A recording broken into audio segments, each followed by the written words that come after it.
Basically ये ठाणे ज़िले के अंतर्गत आता है, लेकिन मुंबई का ही एक पार्ट है। और इसी कल्याण में एक और लोकेलिटी है जिसका नाम है आडीवली।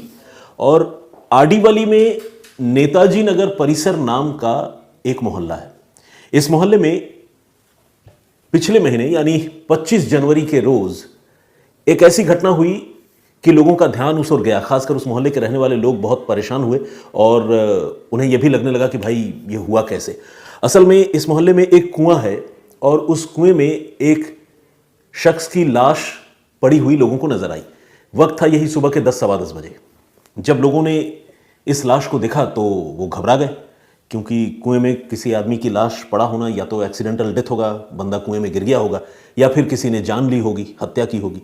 फौरन पुलिस को इन्फॉर्म किया गया और डोंबिवली की जो पुलिस है, माफ कीजिएगा डोंबिवली नहीं, उसी कल्याण इलाके की जो पुलिस है वो वहां पर पहुंची। पुलिस स्टेशन का नाम है मानपाड़ा। तो मानपाड़ा की पुलिस जब वहां पर पहुंची तो उन्होंने उस डेड बॉडी को खींचकर बाहर निकाला। लाश को देखकर यह क्लियर था कि यह मामला मर्डर का है, क्योंकि जो लाश बरामद हुई थी उसका गला जो है वो कटा हुआ था, मतलब थ्रोट स्लिट किया हुआ था, और कमर में नायलॉन की रस्सी बंधी हुई थी और जिससे पत्थर का कोई छोटा सा टुकड़ा जिसमें फंसा हुआ था। और देखने से लगता था कि शायद इस लाश को कुएं में डाला गया है और वो लाश पानी के ऊपर ना आ सके, इस इरादे से उस लाश के साथ रस्सी बांधी गई और रस्सी के साथ कोई बड़ा सा पत्थर भी बांधा गया था।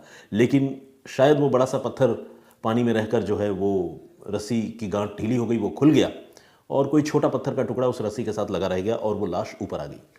तो ये सारी चीज़ें मर्डर की तरफ तो इंडिकेट कर ही रही थी, इस बात की तरफ भी इंडिकेट कर रही थी कि जिस आदमी की हत्या हुई है उसकी हत्या करने के बाद कातिलों ने लाश को ठिकाने लगाने के लिए इस कुएं को चुना है और बहुत दिमाग लगा है ताकि लाश जो है वो पानी के नीचे ही रहे और सड़ जाए और हमेशा हमेशा के लिए उसके बारे में लोगों को कोई जानकारी न मिले। अब जब पुलिस को इसके बारे में जानकारी मिली, मानपाड़ा की पुलिस जब वहां पर पहुंची तो इस मामले की जांच जो है इंस्पेक्टर अशोक होनमाने को दी गई।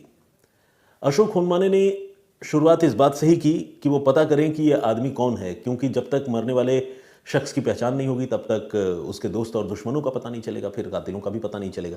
तो ऐसे में पुलिस ने सबसे पहले उसकी पहचान पता करने की कोशिश शुरू की और लगातार जो है आसपास के इलाके में जो भी पुलिस स्टेशंस हैं और आसपास की जो लोकेलिटी है वहाँ में पुलिस ने पता करना शुरू किया कि इस पर्टिकुलर एज ग्रुप का, इस हुलिये का कोई आदमी क्या गायब है या लापता है, जिसकी कोई मिसिंग रिपोर्ट या मिसिंग कंप्लेंट किसी थाने में दर्ज हुई है। तो ये एक्सरसाइज जो है वो पुलिस कर रही थी। अब पुलिस ने जब जांच शुरू की तो पुलिस को थोड़ी सी मेहनत के बाद ये पता चल गया कि ये आदमी मुंबई के ही डोंबिवली ईस्ट के डावड़ी इलाके का रहने वाला था और इस आदमी की गुमशुदगी जो है वो 20 जनवरी को वहीं डोंबिवली के थाने में दर्ज की गई थी। असल में ये आदमी अपने घर से निकला था और इसके बाद लौट कर नहीं आया। घर में इसकी बीवी है और परिवार के दूसरे लोग भी हैं। तो जब ये लौट कर नहीं आया तो घर वालों ने अपने तौर पर उसे बहुत ढूंढा और आखिरकार उसकी बीवी ने इस सिलसिले में रिपोर्ट दर्ज करवा दी। बीवी का नाम था रीता और जिस आदमी की गुमशुदगी दर्ज कराई गई थी, जिसकी अब लाश बरामद हुई है, उसका नाम है चंद्र प्रकाश लोवंशी। तो अब जब गुमशुदगी का मामला था जो अब एक मर्डर के मामले में कन्वर्ट हो चुका था, तो पुलिस को शुरुआत घर वालों से बातचीत करके ही करनी थी। पुलिस की एक टीम पहुंची उसी डावड़ी इलाके में और वहां जाकर चंद्र प्रकाश लोवंशी के घर वालों से और खासकर उसकी बीवी रीता से पुलिस ने पूछताछ शुरू की। अब रीता सिलसिलेवार तरीके से बताने लगी कि कैसे 20 जनवरी को उसका पति आखिरी बार घर से निकला और उसके बाद लौट कर नहीं आया। वो बहुत परेशान रही, ढूंढती रही, नहीं मिला, तो फिर उसने रिपोर्ट दर्ज कराई। ये सारी बातें उसने पुलिस को बताई। लेकिन पुलिस जब उससे बातचीत कर रही थी तो उसका बॉडी लैंग्वेज देखकर और उसकी बातों को सुनकर पुलिस को उस पर कुछ शक हो रहा था। असल में वो कई सवालों का जवाब देने में अटक रही थी, रुक रुक कर बात कर रही थी। एक सवाल जब 2 बार पूछा जाता था तो पहली बार में जवाब कुछ होता था, दूसरी बार में जवाब उसका थोड़ा सा डिफरेंट होता था, बदल जाता था। तो ये सारी चीज़ें पुलिस के मन में शक पैदा कर रही थी कि कहीं उसके पति की मौत, उसके पति की गुमशुदगी, इन सब में इस महिला का ही कोई इन्वॉल्वमेंट तो नहीं है। तो पुलिस अब इसके बारे में सोच रही थी, लेकिन जाहिर है जब तक कोई सबूत ना हो या कोई ऐसा क्लिंचिंग एविडेंस कह लें या क्लू कह लें वो ना हो तो पुलिस किसी को कैसे पकड़ ले। तो पुलिस थोड़ा टाइम ले रही थी और इसी दौरान पुलिस के अलग अलग अफसरों ने महिला पुलिसकर्मियों की मौजूदगी में रीता से पूछताछ की और तकरीबन सारे पुलिस वाले इसी नतीजे पर पहुंचे कि रीता जो है अपने पति की गुमशुदगी को लेकर झूठ बोल रही है।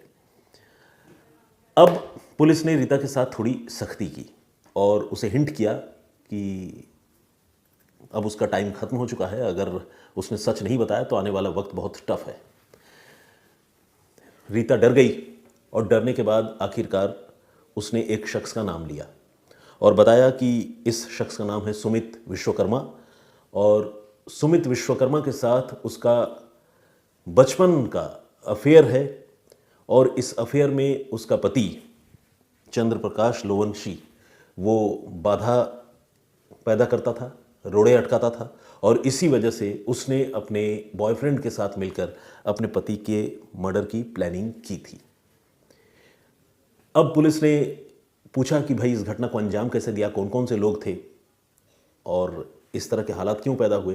तो रीता ने अब सिलसिलेवार तरीके से पूरी कहानी सुनाई। असल में सुमित और रीता जो बॉयफ्रेंड है वो और रीता ये दोनों एक दूसरे को बचपन से जानते थे, यानी चाइल्डहुड लव वाली बातचीत थी। लेकिन घर वालों ने रीता की शादी कहीं और करा दी, यानी उसी चंद्र प्रकाश लोवंशी से करा दी। शादी के बाद रीता और सुमित के बीच में एक बड़ा गैप रहा और दोनों एक दूसरे से नहीं मिलते थे। दोनों की ज़िंदगी ठीक चल रही थी, लेकिन इसी बीच अब से 2 साल पहले सुमित विश्वकर्मा की एक बार फिर से ज़िंदगी के किसी मोड़ पर, किसी मुकाम पर रीता से मुलाकात हो गई। और रीता से मुलाकात क्या हो गई, रीता की ज़िंदगी में सुमित की री एंट्री हो गई। सुमित और रीता अब फिर से एक दूसरे को चाहने लगे, प्यार करने लगे। बचपन का प्यार जिंदा हो गया और अब रीता को अपना पति चंद्र प्रकाश वो अच्छा नहीं लगने लगा। इधर जब चंद्र प्रकाश को पता चला कि उसकी वाइफ सुमित नाम के किसी लड़के के साथ इन्वॉल्व है और लगातार दोनों बात करते हैं, मिलते हैं, तो उसको ये बात बुरी लगती थी। उसने जो है दोनों को डराना धमकाना, अपने तरीके से समझाना, रोकना ये शुरू कर दिया। लेकिन न तो रीता रुकने वाली थी और न ही सुमित रुकने वाले थे। फाइनली उन दोनों ने मिलकर ये प्लानिंग की कि वो चंद्र प्रकाश को ही रास्ते से हटा देंगे, किसी को कानो कान इसकी खबर नहीं होगी और फिर वो आगे अपनी ज़िंदगी एक साथ गुजारेंगे। इस प्लानिंग के तहत सुमित के साथ रिकन्सिलिएशन के बहाने, यानी समझौता कराने के बहाने, रीता ने अपने पति चंद्र प्रकाश को राज़ी किया और दोनों को मिलवाया। जब दोनों एक दूसरे से मिले तो दोनों तरफ से बहुत बातें हुई। चंद्र प्रकाश ने तो दिल खोल कर अपनी बात कही कि भाई ये ठीक नहीं है इस तरह का, और उधर सुमित जो है अपने आप को बेगुनाह बताता रहा और कहता रहा कि नहीं आप बेवजह शक कर रहे हैं। तो एक तरह से सुमित ने रीता के पति चंद्र प्रकाश का विश्वास जीतने की कोशिश की और विश्वास जीत भी लिया। जीतने का नतीजा ये हुआ कि उसने चंद्र प्रकाश को एक पार्टी के लिए इनवाइट किया। चंद्र प्रकाश धोखे में आ गया, भरोसे में आ गया, पार्टी के लिए राजी हो गया और सुमित उसे लेकर अपने साथ गया। और सुमित के साथ 2 और लड़के थे जो इत्तेफाक से नाबालिग हैं।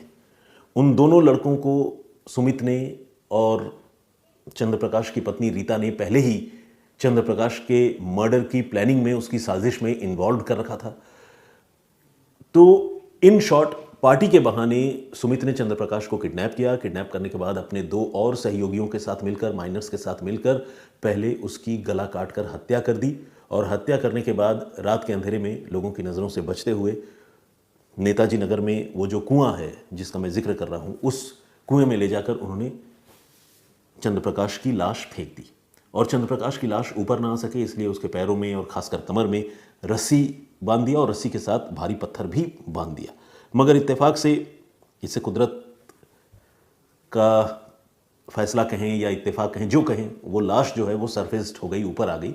और जब ऊपर आ गई तो लोगों की नज़र उस पर पड़ी। इसके बाद उसकी पहचान भी हुई क्योंकि लाश जो है वो बहुत पुरानी नहीं थी, कुछ रोज़ पहले ही उसकी हत्या हुई थी। और मिसिंग कंप्लेंट जो उसकी बीवी ने दर्ज कराई थी अपने आप को इनोसेंट दिखाने के लिए, उसका वही मिसिंग कंप्लेंट जो है उसके पकड़े जाने की वजह बन गई। और पुलिस ने फाइनली रीता को, उसके बॉयफ्रेंड सुमित को और उन 2 माइनर्स को एप्रीहेंड किया और बाकी रीता को और उसके बॉयफ्रेंड सुमित को गिरफ्तार कर लिया। और इस तरह एक अच्छा खासा परिवार जो ठीक ठाक था, उस परिवार में सिर्फ इलिसिट रिलेशन कह लें या कह लें कि इस तरह का रिलेशन जिसका शायद कोई कंक्लूसिव एंड नहीं हो सकता, उस रिलेशन ने उस परिवार को तबाह कर दिया। एक शख्स की हत्या हो गई, 4 लोग गिरफ्त में आ गए, 2 जेल जाएंगे, 2 करेक्शन होम जाएंगे, माइनर्स। तो ये थी पूरी कहानी जो मुंबई से थी। इस कहानी पर आपकी क्या राय है? अगर आप हमें कमेंट करके बताएं तो बहुत अच्छा लगेगा।